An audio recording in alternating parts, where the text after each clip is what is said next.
सिंध मुंहिंजी अमा सूह तुंहिंजी मथां छा लिखी छा लिखां छा लिखी छा लिखां सिंध मुंहिंजी अमा दुनिया जा सिंधियो हिक मुठ थी सिंध बचायो सिंध मुंहिंजी अमा सूह तुंहिंजी मथां छा लिखां सिंध जो क़ौमी आवाज़ radio voice of Sindh London.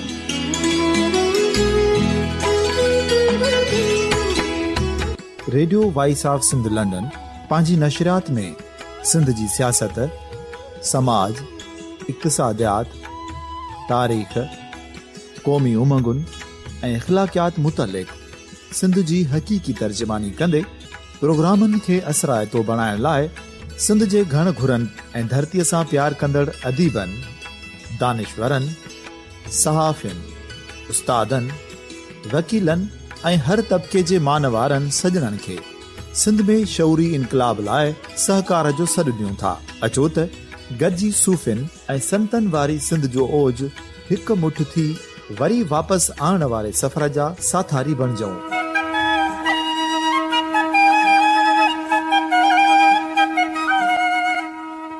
हिक नए सुबुह जी शुरूआत जो पड़ाॾो घर घर, ॻोठ ॻोठ ऐं शहर शहर ताईं पहुचायो।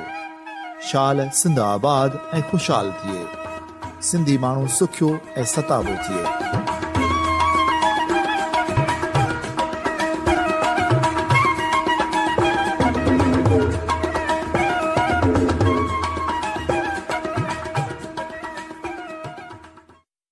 सॼी दुनिया में मौजूदु सिंध जा आशिको radio voice of Sindh London तां आऊं तव्हांजो पंहिंजो मशकूर फलकारो सलाम क़बूल कंदा।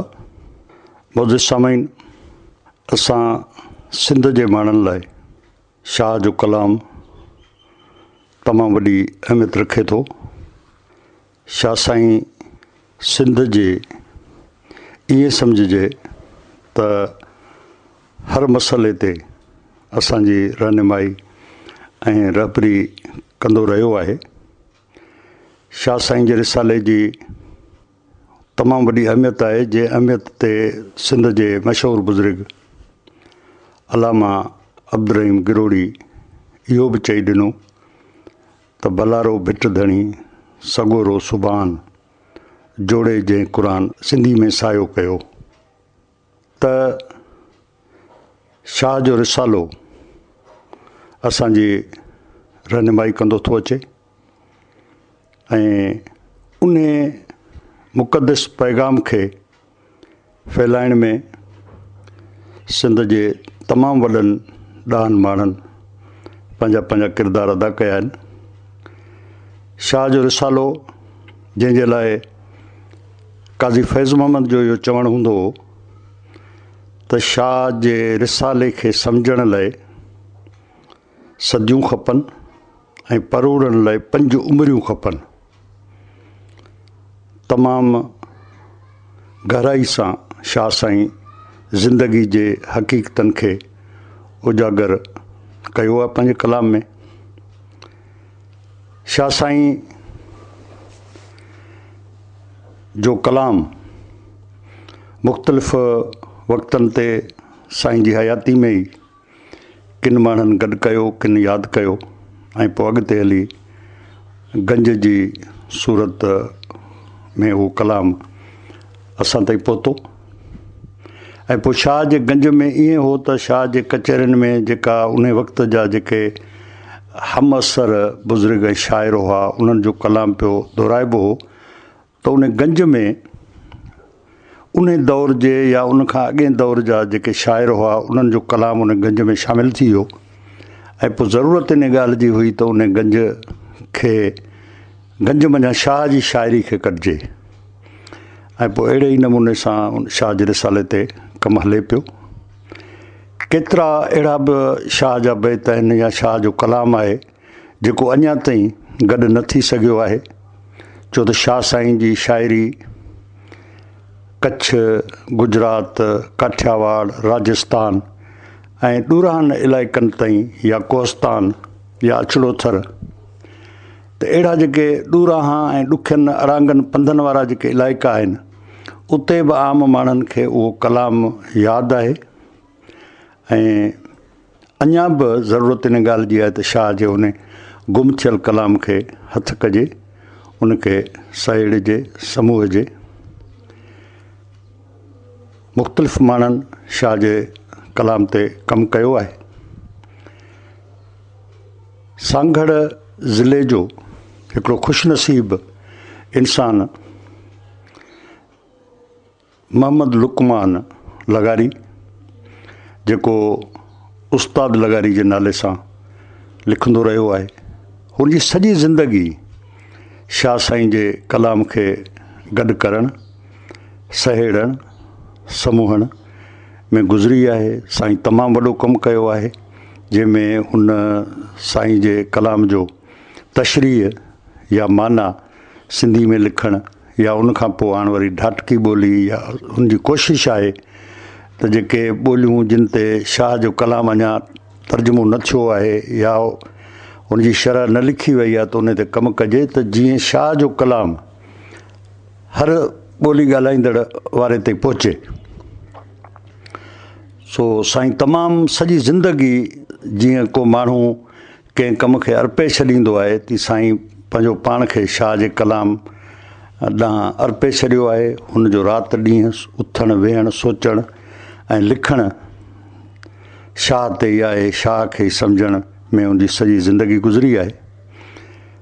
त मौज़ सामाईन, अॼु तव्हांजी मुलाक़ात आऊं उन ई अज़ीम इंसान जे शाह साईं जे कलाम खे वधि में वधि पहुचाइण जी कोशिशि लाइ जाखोड़ियो आहे, जिदोजहद कई आहे, लिखियो आहे।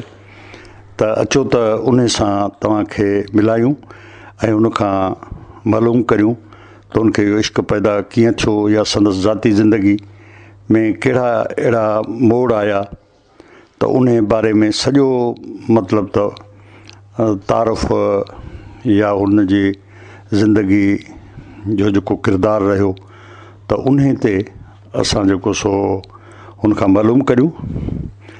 त अचूं था उस्ताद लगारी ॾे। उस्ताद साईं, तव्हां ख़ुशि आहियो? सभु ख़ैरु? तबियत सही आहे? साईं मुंहिंजा सभु ख़ैरु, फर्स्ट क्लास। वॾियूं महिरबानियूं, मशकूर फुलकारा साहिबु। साईं, radio voice of Sindh London जो जेका हुनजी कोशिशि इहा रही आहे त हू सिंध जो जेको पैगाम आहे, सिंध जा जेके सूर आहिनि, दर्द आहिनि, फ़िक्र आहे, ॻाल्हियूं आहिनि, उनखे सॼी दुनिया जे सिंधियुनि ताईं पहुचाए। त उन ई सिलसिले में तव्हां खां अॼु हीअ ॻाल्हि ॿोल थी रही आहे तव्हां सां। त हाणे तव्हां पहिरीं त पंहिंजी ज़िंदगी जे बारे में मुख़्तसिर नमूने सां ॿुधायो त तव्हांजो जनमु किथे थियो, तव्हांजो सही नालो छा आहे ऐं तव्हांजी तइलीम जेका उन कहिड़नि मरहलनि मां गुज़री, तव्हांजो ख़ानदानी तरह या इल्मु अदब सां वास्तो हो या तव्हां में इहो शौक़ु पैदा थियो, त इन ते थोरो मौज़ सामीन खे ॿुधायो। महिरबानी साईं, मशकूर साहिबु।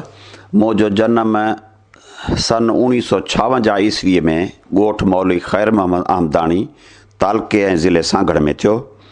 मुंहिंजो नालो लुकमान आहे, वलद मोहम्मद आलिम ऐं ज़ात जो आउं लगारी आहियां। अदब में आउं उस्ताद लगारी जे नाले सां लिखंदो रहियो आहियां। मुंहिंजो पसंदीदा जेको उनवान आहे सो शाह जो रिसालो आहे। शाह जे रिसाले खे मूं बचपन में 5 दर्जे खां वठी पढ़णु लिखणु शुरू कयो। उनखां पोइ अॼु ॾींहं ताईं मूंखे उहो इश्क़ जेको लॻो रहियो शाह जे रिसाले वारो, सो क़ाइमु ऐं दाइमु आहे ऐं उन सिलसिले में असीं पंहिंजो कमुकारु करे रहिया आहियूं। अच्छा साईं, हाणे तव्हां जॾहिं जंहिं ॻोठ में तव्हां ॼाया या उते, त उन ॻोठ में उन वक़्त जो माहौल कहिड़ो हो? साईं, उन वक़्त में उन ॻोठ जो माहौल तमामु इल्मी हुयो, अदबी हुयो। असांजा उस्ताद आलम सगोरा बि हूंदा हुआ ऐं वॾा ॼाणू हुआ। असांखे जेका 5 दर्जा तालीम बुनियादी ॾिनी वई, उहा ईअं सम्झिजे त अॼु जे MA सिंधी जे बराबरि हुई। असां मस्जिदनि में 5 वक़्त निमाज़ असांखे उस्ताद पढ़ाईंदा हुआ ऐं क़ुर शरीफ़ असांखे मुकमल पढ़ाए छॾियाऊं। हाफ़िज़ त कोन थियासीं, पर मतिलबु उते तमामु बहितरीनु माहौल हो, इल्मु हूंदो हो, अदब हूंदो हो। मौलवी अब्दुल कादिर अहमदानी नाले हिकिड़ो वॾो आलिम हो, जंहिं असांखे इहे तालीम ॾिनी ऐं असांखे वधि खां वक़्तु वॾे में वॾो शऊर ॾिनो, दीनी शऊर बि ॾिनो, पर दुनियावी शऊर बि ॾिनो। ऐं उन वक़्त जी ॻाल्हि आऊं करियां थो, तमामु बहितरीनु माहौल हूंदो हुयो। तव्हां साईं इहो तालीम जे सिलसिले में ॻोठ में तालीम हासिलु कई, उन खां पोइ अॻिते वरी यूनिवर्सिटी ताईं पहुता, त इहो कीअं तव्हांजो माना इल्मी जेका सरगर्मियूं जेके तव्हांजो रहियूं, तव्हां कीअं जेको सो मेच्योर थिया, तव्हांजो तालीमी उहो सफ़र जेको आहे उन ते थोरी मुख़्तसिर रोशनी। साईं, हाणे अर्ज़ु हीअ आहे त मूं जेका बि तालीम 5 दर्जा सिंधी खां पोइ हासिलु कई आहे, सा उहा मुकमल प्राइवेट तरीक़े सां हासिलु कई आहे। आउं हिकिड़े इंतिहाई मिसकीन सिरड़े हारी मोहम्मद आलिम लिगारी जो फ़र्ज़ंद आहियां। असांजो घरू माहौल अहिड़ो त ग़रीबाणो हूंदो हुयो जो हिकु वेलो मानी हूंदी हुई त ॿिए वेलो कोन हूंदी हुई। कॾहिं कॾहिं मूंखे यादि आहे त असां पाणीअ में मिर्च पुसाए त सुकल रुखी मानी बि उन में ॿोड़े असां खाईंदा हुआसीं। अहिड़ो ज़मानो हुयो। पोइ 5 दर्जा पढ़ी 7-8 साल मूं मुंहिंजे वालिद साहिब सां हारपो कयो।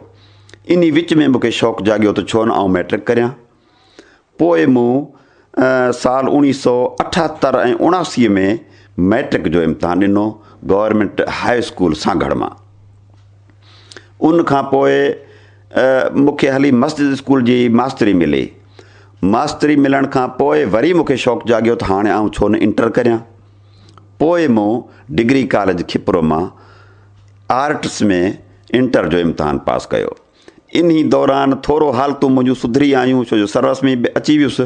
पोइ दिलि में हिकिड़ो शौक़ु जाॻियो त आउं BA छो न करियां।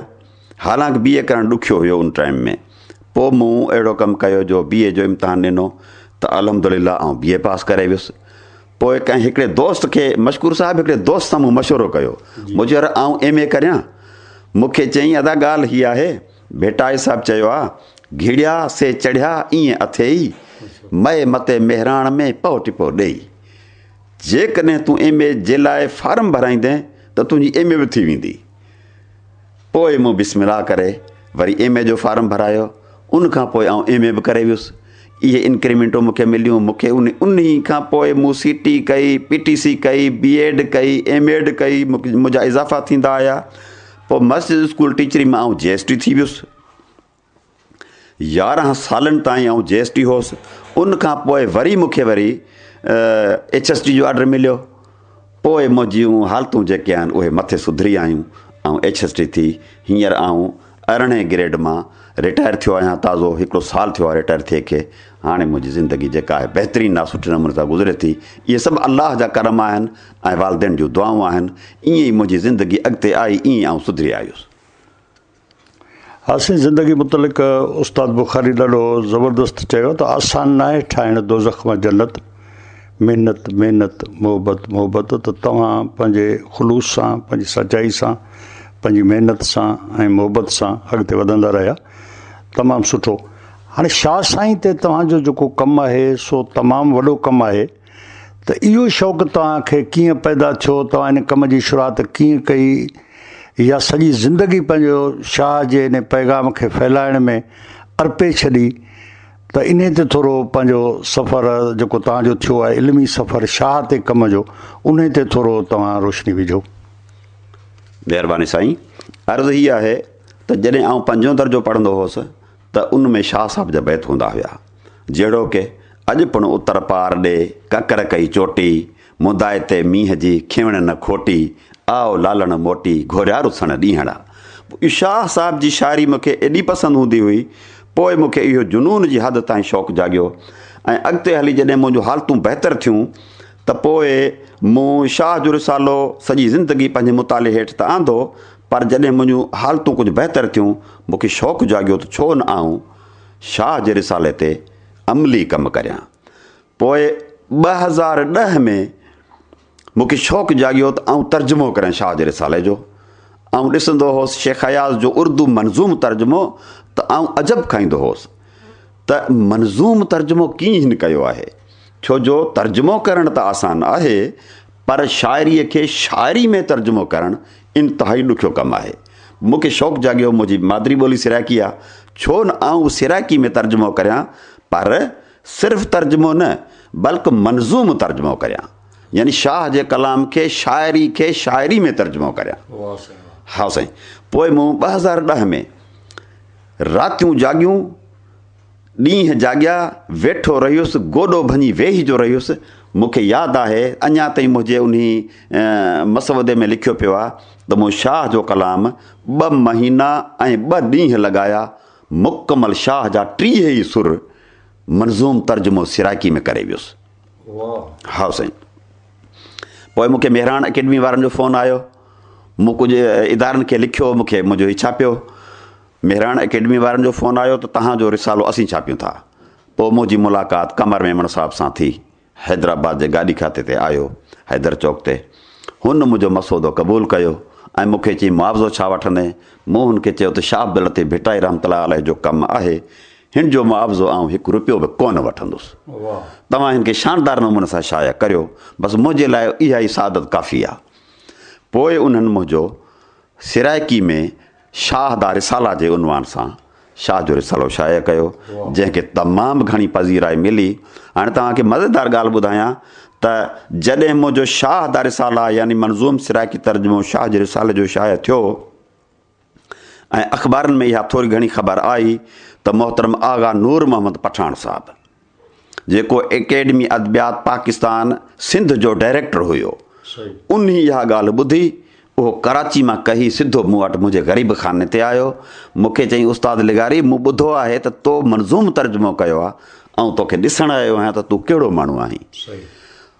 राति जे टाइम ते मूंखे मिलियो, ॾाढो ख़ुशि थियो, पर मूंखे 2 लफ़्ज़ चई वियो, हिकिड़ा ॻाल्हाए वियो। मूंखे चयईं, उस्ताद लिगारी, ही मंज़ूम तर्जुमो तोखे कंहिं वॾी मंज़िल ते पहुचाईंदो। मूंखे ॾाढी ख़ुशी थी। पोइ मूंखे यादि आहे, हुन वारा लफ़्ज़ मूंखे यादि आहिनि त 2013 में मूंखे लतीफ़ एवॉर्ड ॾिनो वियो भेट शाह ते। सैयद क़ाइम अली शाह जिन पंहिंजे हथनि मुबारकनि सां मूंखे लतीफ़ एवॉर्ड ॾिनो, जेको मुंहिंजे लाइब्रेरी में मौजूदु आहे। उनखां पोइ 2017 जे जनवरी में मूंखे वरी इस्लामाबाद मां लेटर आयो त तोखे असां एवॉर्ड ॾियणु चाहियूं था शाह दा रिसाला ते। पोइ एकेडमी अदबियात पाकिस्तान वारनि इस्लामाबाद में मूंखे जहाज़ जी टिकेट ॾेई घुरायो, सरकारी ख़र्च ते रहियासीं। हुननि मूंखे एवॉर्ड ॾिनो।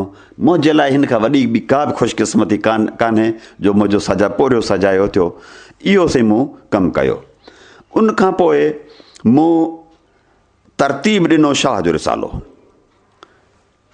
शाह, जंहिंमें शाह जो कलाम अलॻि ऐं रिसाले जो कलाम अलॻि, यानी हिकु शाह जो मुस्तनद कलाम, उहो भाङे पहिरें में मूं बिहारियो, ऐं जेको ॿियो रिसाले जो कलाम, यानी जेको रिसाले में शामिलु कलाम आहे पर शाह जो कोन्हे, गंज में, उनखे उन साॻी रिसाले जे ॿिए भाङे में मूं बिहारियो। इहो रिसालो मुंहिंजो एतिरो मक़बूल थियो जो दोस्तनि मूंखे वाह वाह कई। उनखां बाद में वरी मूंखे शौक़ु थियो त छो न आउं हमायल साइज़ में नंढिड़ो को रिसालो अहिड़ो शाया करियां जेको माण्हू जे खीसे में रखियो हुजे। हा साईं। पोइ मूं 30 सुरनि ते आधारियल हिकु नंढिड़ो एॾो बसि मुठ में अचे एॾो रिसालो मुंहिंजो शाया थियलु आहे, उहो तव्हांखे ॾेखारिजे थो। उहो बि मूं शाया करायो, उहो मुंहिंजो शाया थी वियो। उनखां बाद में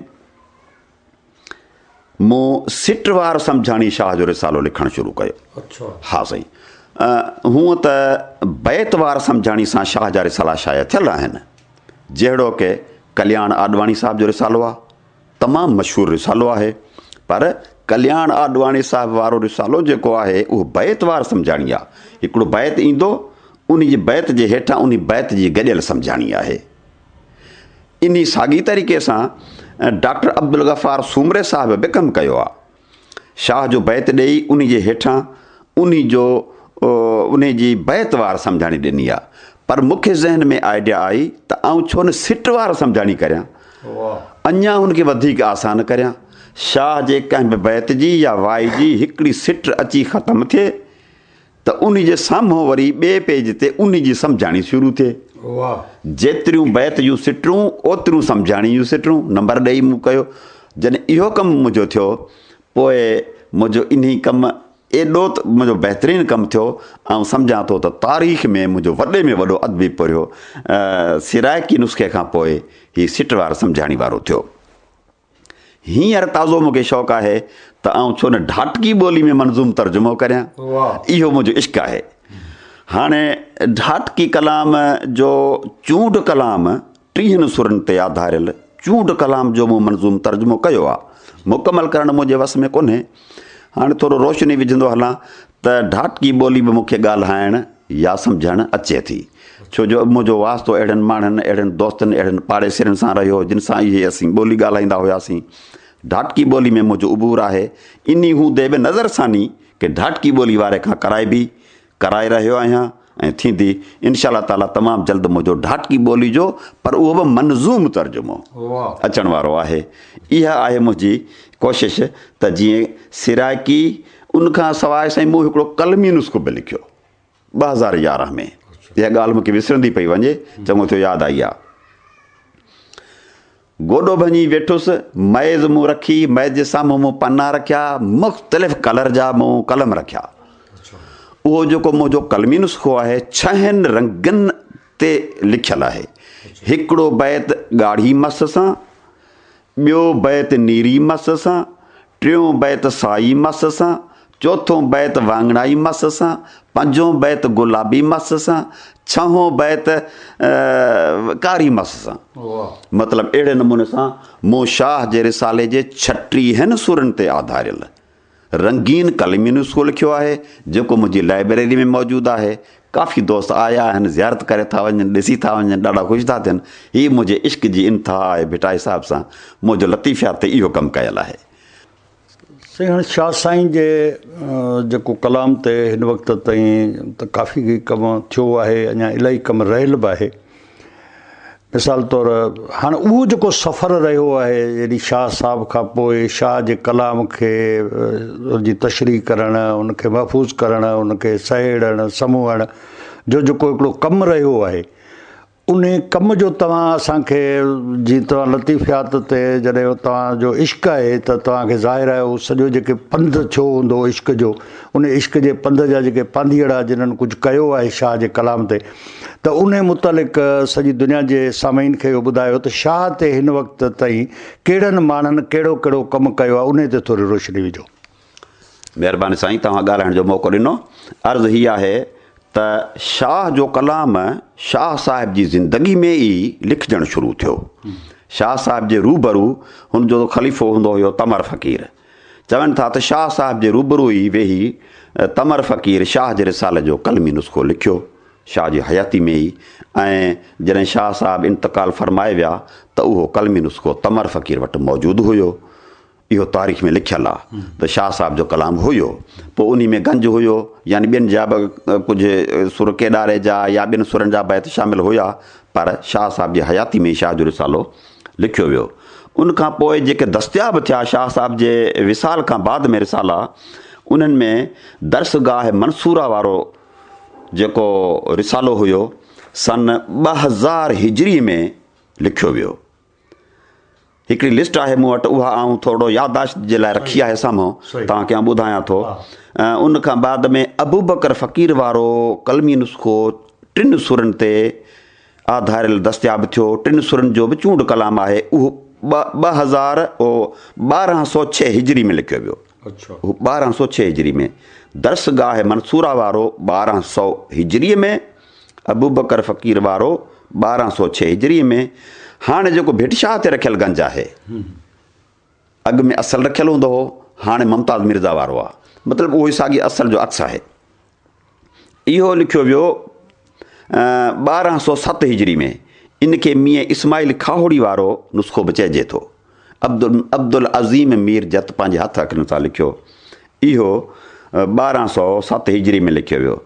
उनखां पोइ जेके कलमी नुस्ख़ा दस्तियाब थिया महक़क़नि खे, आलमनि खे, उनमें सैयद इब्राहिम शाह वारो नुस्ख़ो हुयो 1207 में लिखियो वियो। काज़ी मूसा वारो कलमी नुस्ख़ो 1207 में। अहिड़ी रीति ख़ैरपुर जे मीरनि वारो सैयद क़ाइम अली शाह वारो इंडिया ऑफिस लाइब्रेरी वारो नुस्ख़ो, पीर अब्बास अली शाह वारो। इहे साल ॿुधाईंदा चओ कहिड़ा? अच्छा साईं, इन्हनि में किन जा साल दस्तियाब थिया, किन जा सन दस्तियाब कोन थिया। साईं हाणे अर्ज़ु हीअ आहे त काफ़ी रिसाला अहिड़ा हुआ जिन जा साल सन दस्तियाब हुआ ऐं किन जा कोन हुआ। जिन जा दस्तियाब थिया उन्हनि जा तक़रीबन आऊं तव्हांखे ॿुधायां थो त मीए मूसा मदाह वारो जेको रिसालो हुयो कलमी सो 1257 हिजरी में लिखियो वियो। ख़ैर मोहम्मद फ़क़ीर हालाई सावणी वारो 1267 हिजरी। आख़ूंद फज़ल अली वारो 1269। मीर इमाम बख्श ख़ान टालपुर वारो 1270। माई मुली नेमत जेका कच्छ भुज जी हुई उन 1270 में लिखियो। हीउ रिसालो माई ॾाढनि सुहिणनि अखरनि सां लिखियो। थोड़ी लतणी कच्छ वारो ही बि हिकिड़ी माई हुई जंहिं रिसालो लिखियो, सो बि 1270 हिजरी में लिखियाई। हाजी हिदायतुल्ला हालाई वारो 1270 में लिखियल आहे। आख़ूंद मोहम्मद शफ़ी वारो 1273 हिजरी। उमेद अली फ़क़ीर निज़ामाणी 1275 हिजरी। फ़क़ीर अब्दुर्रहमान नौरंग पोटे वारो नुस्ख़ो 1275 हिजरी। मोहम्मद सालेह मुजाविर 1277 हिजरी। दिलदार फ़क़ीर वारो 1279 हिजरी। अहिड़ी रीत कच्छ वारो कलमी बयाज़ 1279 हिजरी। काज़ी अब्दुल हमीद वारो 1281 हिजरी। अब्दुल हक़ हालाई 1282 हिजरी। मियां नूर मोहम्मद ऐं संदसि पुट इन्ही ॿ टे नुस्ख़ा लिखिया। 1284 हिजरी। मियां अहमद भेटाई 1294 हिजरी। शहदाद जमाली वारो 1300 हिजरी।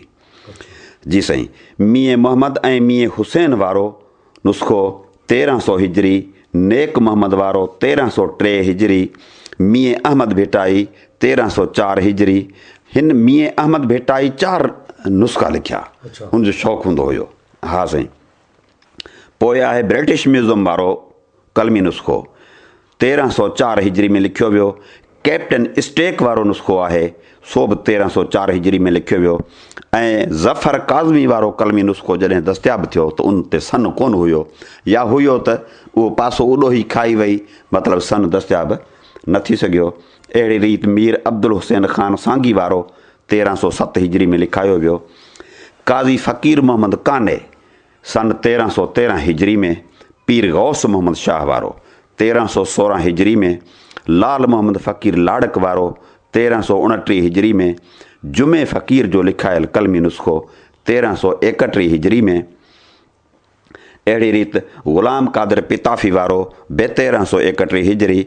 इस्माइल रंगरेज़ वारो 1334 हिजरी। सैयद मिठू शाह वारो 1334 हिजरी। फ़क़ीर अब्दुल मुतलब जत वारो 1336 हिजरी। ताज मोहम्मद फ़क़ीर निज़ामाणी। ताज मोहम्मद फ़क़ीर निज़ामाणी जे नाले चवनि था त हिन 12 कलमी नुस्ख़ा लिखिया। एॾो क़ाबिल माण्हू हुयो, एॾो अज़ीम इंसान हुयो। हिन खे शाह जे रिसाले जो एतिरो त इश्क़ हूंदो हुयो जो को बि माण्हू ईंदो हो फ़क़ीर खे चवंदो हुयो, फ़क़ीर ही कलम मस ऐं पन जा पैसा अथई, मूंखे यार हिकिड़ो नुस्ख़ो त लिखी ॾे। हू चवंदो आहे वाह ठीकु आहे, 6 महीने तूं खणी वञजां। हा साईं। गोॾो भञी वेंदो, 6 महीने 12 महीने नुस्ख़ो तयारु थी वेंदो, हुनखे ॾेई छॾींदो। असां ॿुधो आहे त फ़क़ीर ताज मोहम्मद निज़ामाणी जेको आहे हुन 12 कलमी नुस्ख़ा लिखिया, पर 3 त हुन जा दस्तियाब थिया। इहा हुन माण्हू जे इश्क़ जी इंतिहा आहे। पोइ इस्माइल फ़क़ीर भट्टी वारो नुस्ख़ो दस्तियाब थियो त उन ते सन मालूम न थी सघियो। सैयद हाजी शाह नवाज़ शाह 1355 हिजरी।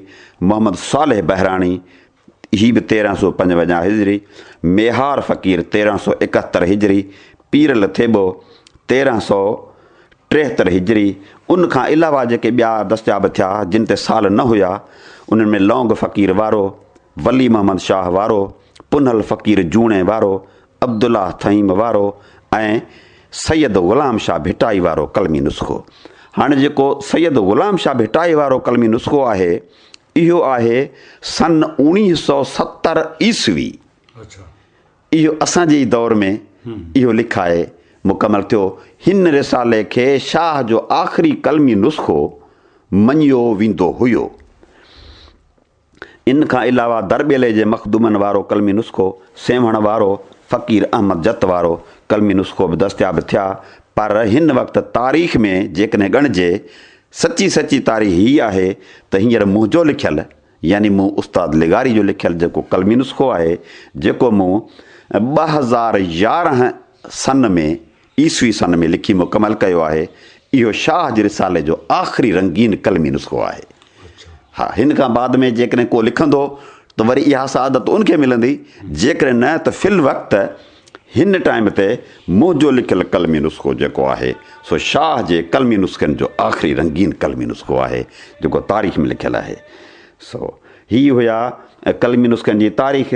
उनखां पोइ जेका छापे नुस्ख़नि जी तारीख़ अचे थी, चओ त उन ते रोशनी विझिजे। बिल्कुलु ज़रूरी आहे, छो त हाणे हीअ मतिलबु त जेको तव्हां बयानु कयो त हीअ माना उन वक़्त में जॾहिं अञा प्रिंटिंग मटीरियल कोन आयो हो ऐं माण्हू हथनि सां लिखंदा हुआ, दोस्तनि खे लिखी ॾींदा हुआ, गिफ्टूं तोहफ़ा करे ॾींदा हुआ त जी शाह जो कलाम पखिड़े। पोइ उन खां पोइ वरी जॾहिं छपाई वारियूं मशीनूं आयूं त उन जी तारीख़ ते बि त रोशनी विझिजे। त असां वटि छापी जेके ही कलमी रिसाला आया, पर छापी रिसालनि जो जेको सो कीअं शुरूआति थी, उन में कहिड़ो कमु थियो, उन ते रोशनी तमामु ज़रूरी आहे। असांजे मौज़ूद सामीन तव्हांजो प्रोग्राम ॾाढो दिलचस्पी सां ॿुधनि पिया ऐं हीअ तमामु वॾी मालूमात आहे जेका लिकल मालूमात हुई ऐं एॾी तफ़सीली मालूमात शायदि ॿिए हंधि असांखे न मिले आहे। त हाणे साईं वरी छापी नुस्ख़नि ते थोरी रोशनी विझो, पर थोरो तफ़सील में त उन्हनि माण्हुनि उहे कमु कीअं कया छा। महिरबानी साईं। हाणे अर्ज़ु हीअ आहे त डॉक्टर अर्नेस्ट ट्रम्प साहिब वारो नुस्ख़ो जेको आहे छापे नुस्ख़नि में सभिनी खां पहिरियां मञियो वञे थो। डॉक्टर अर्नेस्ट ट्रम्प साहिबु हिंदुस्तान जे सिंध सूबे जो कमिशनर हुयो। उहो जॾहिं कमिशनर मुक़ररु थियो सिंध ते त हुन सभ खां पहिरियां ख़ूबी इहा अख़्तियार कई जो हुन सिंधी ॿोली सिखी, न सिर्फ़ु सम्झणु, ॻाल्हाइणु, पढ़णु बि सिखी। पोइ माण्हुनि खां शाह अब्दुल लतीफ़ भेटाई जो कलाम ॿुधाई। पोइ हुन चयो त हर माण्हू सां जॾहिं मुंहिंजी कचहरी थिए थी त उहे शाह साहिब जो बैत को न को ज़रूरु पढ़नि था। हीउ कहिड़ो अहिड़ो किताबु आहे जेको मूंखे ॾिनो वञे जंहिंखे आऊं ॾिसां।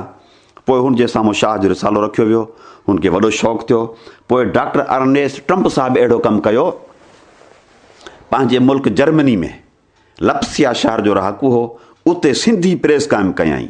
दुनिया जी पहिरीं सिंधी प्रेस, उनजी अल्फ़ाबेट ठाहियई पंहिंजी।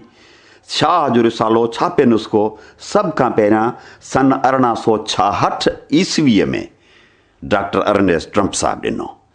उनखां पोइ 1867 ईस्वीअ में पहिरियों बम्बई छापो आयो, बम्बई शहर मां आयो। उहो लेथो ते आयो? उहो लेथो ते आयो, हा, उहो लेथो ते आयो, लेथो प्रेस ते।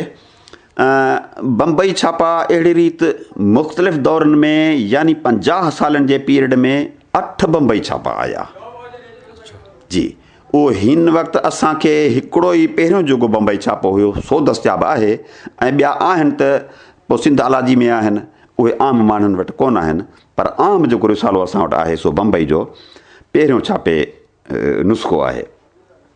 सन 1900 ईस्वीअ में अहिड़ी रीति ताराचंद शौकीराम सिंधी प्रेस ते शाह जो रिसालो ॾिनो, 36 सुरनि ते आधारियल।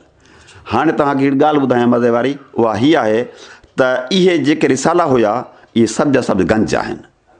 इन्हनि में मुख़्तलिफ़ इहे जेके आहिनि कलाम आहिनि ॿियनि शाइरनि जा, उहे शामिलु आहिनि। हाणे अहिड़ी रीति अॼु ॾींहं ताईं बि मुंहिंजो त अंदाज़ो हीअ आहे, अॼु ॾींहं ताईं जेके बि शाह जा रिसाला आहिनि उहे सभ जा सभु गंज आहिनि। के हिकु ॿ जिन खे मुस्तनद चई सघिजे थो, बाक़ी गंज आहिनि। हाणे ताराचंद शौकीराम जेको शाह जो रिसालो ॾिनो सो सन 1900 ईस्वी में ॾिनो। अहिड़ी रीति मिर्ज़ा कलीच बेग पोइ ॾिनो 1913 ईस्वी में शाह जो रिसालो। हीअ बि गंज रिसालो आहे, पर तमामु वॾी तहक़ीक़ कई मिर्ज़ा कलीच बेग, बहितरीनु रिसालो ॾिनो। अहिड़ी रीति डॉक्टर होतचंद मूलचंद गुरबख्शाणी 3 जुल्दनि ते रिसालो ॾिनो। पर गुरबख्शाणी साहिब जेका शरह लिखी, अहिड़ी शानदार शरह ऐं सम्झां थो त ॿिए कंहिं मौक़ घटि लिखी हूंदी। लेकिन गुरबख्शाणी साहिबु शाह जे रिसाले जे ॾुखियनि लफ़्ज़नि ऐं इस्तिलाहनि जी शरह लिखी, बैतवार या सिटवार सम्झाणी न लिखी। अहिड़ी रीति डॉक्टर बलोच साहिबु पिछाड़ी में जेको शाह जे कलाम ते शरह जो कमु कयो आहे, उहो बि शाह जे रिसालनि, शाह जे शाइरी जे ॾुखियनि लफ़्ज़नि ऐं इस्तिलाहनि ते शरह लिखियलु आहे। बलोच साहिबु शाह जे रिसाले जी का बि सिटवार सम्झाणी, मुकमल रिसाले जी या बैतवार सम्झाणी कोन लिखी। 2 सुरनि जी सिटवार सम्झाणी लिखियाई, सुर कल्याण ऐं सुर यमन, जेके पहिरियां 2 सुर आहिनि उहे डॉक्टर बलोच साहिब जे तहक़ीक़ी जुल्द नंबर 1 में शामिल आहिनि। उनखां वधीक कमु कोन थियो, पर डॉक्टर बलोच साहिब जेका शरह लिखी आहे, जंहिंजे करे उनखे शारह सॾिजे थो, उहो ॾुखियनि लफ़्ज़नि ऐं इस्तिलाहनि जी शरह लिखियाई। इहो कमु डॉक्टर बलोच साहिब वॾो कयो। अहिड़ी रीति डॉक्टर होत चंद मूलचंद गुरबख्शाणी साहिब जा 3 जुल्द आया। उनखां पोइ हिंदू माण्हुनि हिते काफ़ी कमु कयो। नॉन मुस्लिम माण्हू जेके हुआ, शाह जा आशिक़ हुआ, उत्तम चंद पेसूमल, भोजराज पोकरदास, भेरूमल महरचंद आडवाणी, इन्हनि बि शाह जे रिसाले ते कमु कयो, पर उन्हनि जा साल दस्तियाब मूं वटि कोन आहिनि। पोइ 1950 वारे ॾहाके में 3 शाह जा रिसाला आया। पहिरियां ग़ुलाम मोहम्मद शाहवाणी साहिब जो रिसालो आयो, उनखां पोइ मोहम्मद उस्मान डी पलाई वारो रिसालो आयो, उनखां पोइ अल्लामा ग़ुलाम मुस्तफ़ा कासमी साहिब जो रिसालो आयो। इहे 50 वारे ॾहाके जा रिसाला आहिनि। 50 वारे ॾहाके जो रिसालो मोहतरम कल्याण आडवाणी वारो बि आहे, जेको 1958 ईस्वी में छाया थियो, जेको अॼु ॾींहुं थी तमामु बहितरीनु मक़बूल तरीन रिसालो आहे। अहिड़ी रीति हाजी मोहम्मद सिद्दीक़ मेमण वारो रिसालो बि आहे, फ़तेह चंद वासवाणी वारो रिसालो बि आहे। पर 1991 ईस्वी में 1961 ईस्वी में 91 न 1961 ईस्वी में अल्लामा आया काज़ी साहिब जो रिसालो आयो। उन्ही बि छंडछाण कई, पर ही 29 सुरनि ते आधारियल हुयो। जीअं आउं थोरो वधीक रोशनी विझी अचां त डॉक्टर होतचंद मूलचंद गुरबख्शाणी साहिब वारो जेको इंतिहाई बहितरीनु रिसालो आहे, उहो सिर्फ़ु 18 सुरनि ते आधारियल आहे। 19 न बल्कि 18 सुरनि ते आधारियल आहे। इन करे जो हू कमु कंदो हो 18 सुर हुनजा छपिजी विया 3 जुल्दनि में, पर पोइ हिंदुस्तान जो विरहाङो थी वियो, पाकिस्तान हिंदुस्तान थी वियो, पाण ई हिजरत करे हिंदुस्तान हलियो वियो, पोइ शाह जो कमु करे न सघियो। गुरबख्शाणी साहिब वारो रिसालो जेको आहे सो अनमुकमल रिसालो आहे। अहिड़ी रीति अनमुकमल रिसालो अर्नेस्ट ट्रंप साहिब वारे खे बि चई सघिजे थो, छो जो हुन में सुर मारवी कोन्हे, सुर रिप कोन्हे, 2-4 सुर ॿिया बि कोन आहिनि, जंहिंजो हुन एतिराफ़ बि कयो आहे मुक़दमे में, त उहो न करे सघियो आहियां, छो जो हीअ वॾा सुर हुआ। अदा उनखां बाद में ॾिसंदासीं त शेख अयाज़ बि मंज़ूम तर्जुमो कयो उर्दूअ में। डॉक्टर नबी बख्श बलोच साहिब जा काफ़ी रिसाला आहिनि, शाह जे के शरह लिखियल आहिनि ऐं उन्हनि ते वॾो कमु थियल आहे। अहिड़ी रीति बाने ख़ान शेख वारो रिसालो बि आहे। सुगढ़ हाजी अलहदाद जिंझी वारो गंज आहे। मोहम्मद कासिम राहिमू वारो बि गंज आहे। डॉक्टर मोहम्मद आलिम सूमरो वारो अलिफ बे वार शाह जो रिसालो आहे। अब्दुल गफ़ार गोहर दाऊद पोटे साहिब वारो बि शाह जो रिसालो अलिफ बे वार आहे। अहिड़ी रीति हींअर ताज़ो आयो आहे 2016 में डॉक्टर अब्दुल गफ़ार सूमरे साहिब वारो शाह जो रिसालो शरह लिखियल बैतवार शरह आहे, पर ॾाढो भलो कमु थियल आहे। उन में फ़ारसी जा बैत बि ॾिना आहिनि, जेके फ़ारसी ॼाणू माण्हू हूंदा उहे पढ़ी सघंदा। असां जहिड़ा माण्हू उन मां मुस्तफ़िद घटि था थियनि, पर इहो भलो कमु थियो। आगा सलीम साहिब उर्दू में मंज़ूम तर्जुमो कयो, हू बि तमामु अज़ीम माण्हू हुयो। इन खां बाद में पंहिंजी ॻाल्हि करणु मूंखे मुनासिबु नथी लॻे, पर आख़िर में वरी मुंहिंजो कमु आहे जो शाह जे रिसाले जो कमु मूं जाम कयो आहे। सिराइकी मंज़ूम तर्जुमो बि थियल आहे, कलमी नुस्ख़ो बि आहे, तरतीब वारो रिसालो बि आहे, हमायल साइज़ वारो रिसालो बि आहे, सिटवार सम्झाणी वारो रिसालो बि आहे ऐं अहिड़ी रीति ढाटकी ॿोली वारो रिसालो बि लिखिजी चुको आहे, कंपोज़ थी वियो आहे। इनशाला जल्दी उहो मंज़र आम ते अची वेंदो। हीअ आहे शाह जे रिसालनि जी तारीख़। पहिरियां मूं तव्हांखे ॿुधाई कलमी नुस्ख़नि वारी तारीख़, इहे जेके मुंहिंजे साम्हूं रखिया हुया, ऐं हाणे मूं तव्हांखे ॿुधाई आहे छापे नुस्ख़नि वारी तारीख़। शाह जे रिसाले जी इहा एॾी वॾी तारीख़ आहे।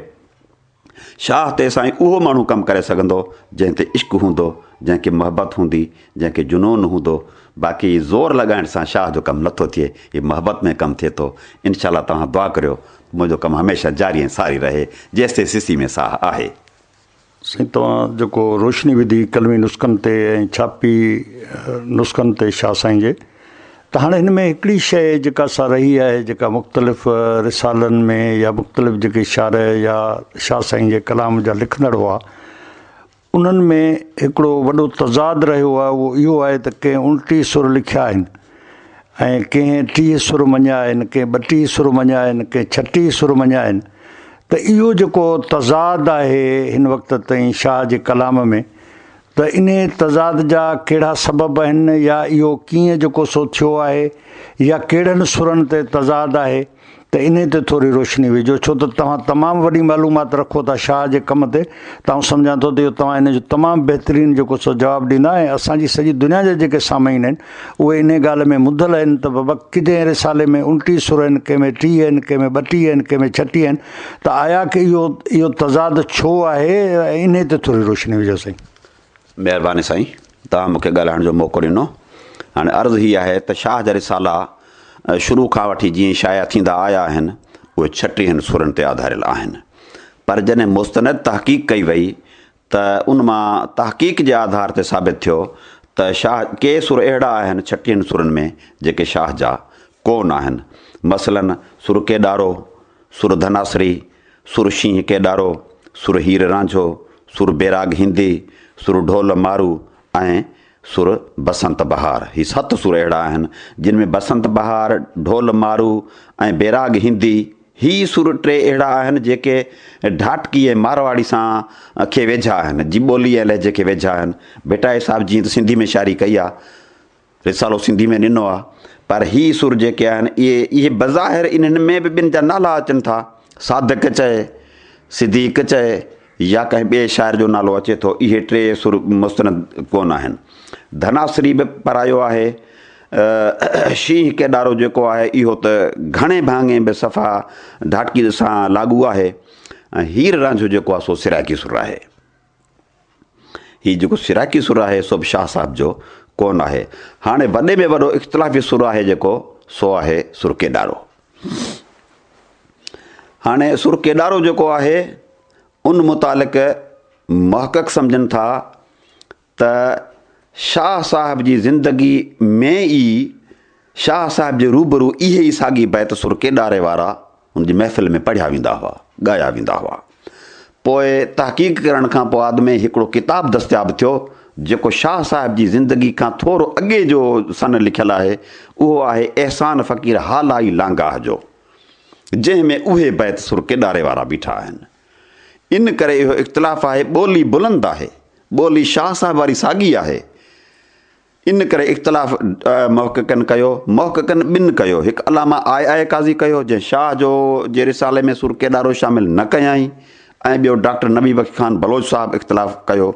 पर डॉक्टर बलोच साहिबु तहक़ीक़ जे बुनियाद ते इख़्तिलाफ़ राय रखी। लेकिन काफ़ी माण्हुनि जो ख़्यालु आहे त सुर केॾारे जा कुझु बैत जेके आहिनि से धारिया ज़रूरु आहिनि, बाक़ी केॾारो जेको आहे सो शाह जो सुर आहे। इन करे मुंहिंजी जेका ज़ाती मूं तहक़ीक़ नाहे कई, तहक़ीक़ वॾे फ़न खे चइबो आहे, पर मूं इश्क जे आधार ते जेको बि कमु कयो आहे पंहिंजे रिसालनि जो, सो 30 सुर केॾारो पंहिंजे हर रिसाले में शामिलु कयो आहे। एतिरे क़दुरु जो सुर जॾहिं मुंहिंजो रिसालो शाह दा रिसाला जी महूरत पे कई डॉक्टर नबी बख़्श ख़ान बलोच साहिबु, त उहो 30 सुरनि ते आधारियल हुयो। त ॾाढी ख़ुशी जो इज़हार कयई ऐं उते दोस्तनि खे चयाई मूं शाह जे रिसाले ते हमारुखी कमु कयो आहे, सभिनी पासनि खां कमु कयो आहे, पर हीउ हिकिड़ो कमु हुयो जेको मूं खां रहिजी वियो, जेको उस्ताद लिगारी करे वरितो आहे, यानी शाह जे रिसाले जो तर्जुमे वारो कमु। हाणे इख़्तिलाफ़ राय जिन सुरनि ते आहे उहो इहो आहे त केॾारो इन करे एहसान फ़क़ीर हालाई लांगाह जो ॻणियो पियो वञे मुहक़क़नि जे नज़र में, जो उहो शाह साहिब जी ज़िंदगी खां अॻे जो को कलमी नुस्ख़ो दस्तियाबु थियो आहे जंहिंमें उहे बैत आहिनि। लेकिन कुझु मुहक़क़ चवनि था त कुझु हू आहिनि, कुझु शाह साहिब जा बि ज़रूरु आहिनि। इन करे सुर केॾारे खे शामिलु करणु घुरिजे। आउं बि पंहिंजे इश्क जे आधार ते, पंहिंजी मुहबत जे आधार ते सुर केॾार खे पंहिंजे नुस्ख़नि में शामिलु कंदो रहियो आहियां। इहो ई इख़्तिलाफ़ राय आहे। बाक़ी जीअं अॻु में आउं चई आयो आहियां त सुर धनासरी, शींहं केॾारो, हीर रांझो, बैराग हिंदी, ढोल मारू ऐं बसंत बहार, इहे 7 सुर अहिड़ा आहिनि जेके शाह जी ॿोली ऐं हुन सां भेच नथा खाइनि। इन करे दोस्तनि इहे मुहक़क़नि इहे हिकु पासे रखिया आहिनि, रिसाले जे कलाम तौरु शाया कया आहिनि। बाक़ी मुस्तनद सुर आहिनि 29, केॾारे सुमैत मुस्तनद सुर थींदा 30। इन करे आउं 30 सुरनि ते कमु कंदो आहियां ऐं डॉक्टर बलोच साहिबु ऐं अलामा आए काज़ी साहिबु इन्हनि 29 सुरनि ते कमु कयो आहे शाह जे कलाम खे। इहो ई सबबु आहे जो शाह जा कुझु सुर कोन आहिनि। तव्हां पाण पढ़ंदव, जाइज़ो वठंदव त तव्हांखे महसूसु थींदो त हीअ सुर वाक़ई शाह साहिब जा कोन आहिनि।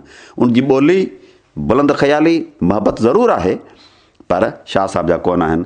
इन में नबी बख़्श क़ासिम लगारी, ख़लीफ़ो नबी बख़्श क़ासिम लगारी जा बि बैत शामिल आहिनि केॾारे में। ॿिनि सुरनि में बि आहिनि। अब्दुर्रहीम गिरोही जा बि के बैत हाणे वारे सालनि में अची विया आहिनि। अहिड़ी रीति शाह करीम बुलड़ी वारे जा बि आहिनि, काज़ी काज़न जा बि आहिनि।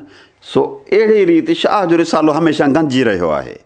बाक़ी 7 सुर इहे इख़्तिलाफ़ी आहिनि जेके जुदा कया विया आहिनि, जिन खे रिसाले जो कलाम सॾिजे थो। सो इहो ई सबबु आहे जो इख़्तिलाफ़ रहियो आहे। इहो ई सबबु आहे जो शाह जा रिसाला के 28 सुरनि वारा आहिनि, के 29 सुरनि वारा आहिनि, के 30 वारा आहिनि, के 32, 33, 34, 35, 36, बल्कि कलमी नुस्ख़ा जेके हूंदा हुआ तव्हांखे हैरत थींदी, उहे 38 सुरनि ते, 40 सुरनि ते, 41 सुरनि ते, बल्कि हिकिड़ो को कलमी नुस्ख़ो अहिड़ो बि दस्तियाबु थियो जेको 42 सुरनि ते लिखियलु हुयो। हासी आशिक़नि जो लिखियलु हुयो, मोहबतिन माण्हुनि जो लिखियलु हुयो। लेकिन उहो कलाम घणे भाङे शाह साहिब जो कोन हूंदो हुयो। पोइ माण्हू गॾींदा आया, पोइ शाह जो रिसालो वियो वॾो थींदो, गॾींदा आया, वियो वॾो थींदो। मुस्तनद कलाम जेको आहे डॉक्टर बलोच साहिबु छंड करे हाणे जेको जुदा कयो आहे, आउं बि घणे भाङे उनखे फॉलो कंदो आहियां ऐं उनखे आउं मुस्तनद कलाम सम्झंदो आहियां। सुवाल थो पैदा थिए त शाह साईं खे रुॻो सिंधी ॿोली ताईं महदूद करे छॾणु, जॾहिं त शाह साईं तमामु वॾो आलिम आहे, उनजे रिसाले खे असां पढ़ूं था त उहो बलोची जो बि चङी तरह वाक़ुफ़ु हो, ढाटकी जो बि तमामु घणो वाक़ुफ़ु हो, ढाटके इलाइक़े में हू तमामु घणो रहियो।